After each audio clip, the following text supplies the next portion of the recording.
Մեզ շատ եք հարցնում, ուր էր նայում ոստիկանությունը, ինչու չեն բացահայտում հանցագործությունը, ինչու չեն պատժում հանցագործներին։ Սակայն արդյոք քրեական արդարադատության ամբողջ գործընթացի պատասխանատվությունը կարող է վերագրվել մեկ մարմնի կամ մեկ պաշտոնատար անձի։ Իրականում ինչ է տեղի ունենում այդ մեկ զանգից հետո։ Երբ մենք հանցագործություն ենք տեսնում, մենք զանգում ենք ոստիկանություն։ Եվ եկեք տեսնենք, իրականում ինչ է տեղի ունենում այդ մեկ զանգից հետո։ Քայլ առ քայլ հետևենք այդ ճանապարհին։ Ոստիկանությունն առաջինն է մեկնում դեպքի վայր, ապահովում է մարդկանց անվտանգությունը, ձեռնարկում է օրենքով նախատեսված անհետաձգելի գործողություններ, անհրաժեշտության դեպքում իրականացնում է օպերատիվ հետախուզական միջոցառումներ եւ կատարում առաջին քայլերը, որոնցից սկսվում է դեպքի հետագա քննությունը։ Սակայն հենց այստեղ է ձևավորվում ամենատարածված թյուր ընկալումներից մեկը։ Հանրային քննարկումներում հաճախ նույնացվում են իրավապահ տարբեր մարմինների լիազորություններն ու պատասխանատվության շրջանակները։ Արդյունքում ներքին գործերի նախարարությունն ու ոստիկանությունը հաճախ ընկալվում են որպես քրեական արդարադատության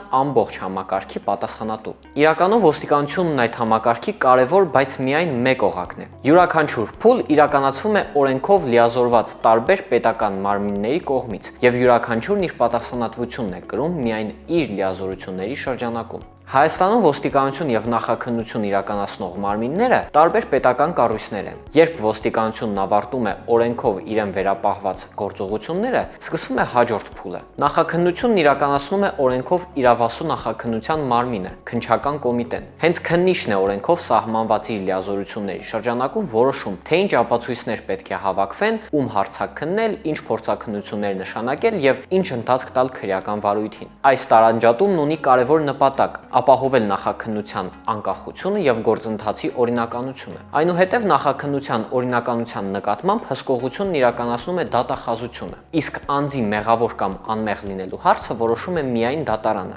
Աշխարհի տարբեր երկրներում քրեական արդարադատության համակարգերը տարբեր կերպ են կառուցված։ Հայաստանում ոստիկանությունն ու նախաքննությունն իրականացնող մարմինները գործում են որպես առանձին պետական ինստիտուտներ։ Սա գիտակցված մոդել է, որի նպատակը լիազորությունների տարանջատումն ու փոխզսպման մեխանիզմի ապահովումն է։ Հետևաբար որևէ աղմկահարույց հանցագործության դեպքում միայն մեկ մարմնից ամբողջ գործընթացի արդյունք պահանջելը միշտ չէ, որ օբյեկտիվ է ու արտահայտում է քրեական արդարադատության համակարգի իրական կառուցվածքը։ Շատ կարևոր է նաև գիտակցել, որ այդ շղթան սկսվում է շատ ավելի վաղ, այն պահից, երբ քաղաքացին որոշում է անտարբեր չլինել։ Ժամանակին կատարված ահազանգը, իրավապահներին փոխանցված տեղեկությունը հաճախ այն առաջին քայլերն են, որոնցից սկսվում է ամբողջ գործընթացը։ Երբ յուրաքանչյուր օղակ, քաղաքացին, ոստիկանությունը, նախաքննության մարմինը, դատախազությունը եւ դատարանը կատարում է իր դերը, ձևավորվում է այն, ինչի ակնկալիքն ունի յուրաքանչյուր մարդ՝ անվտանգությունն ու արդարությունը, որովհետեւ անվտանգ հասարակ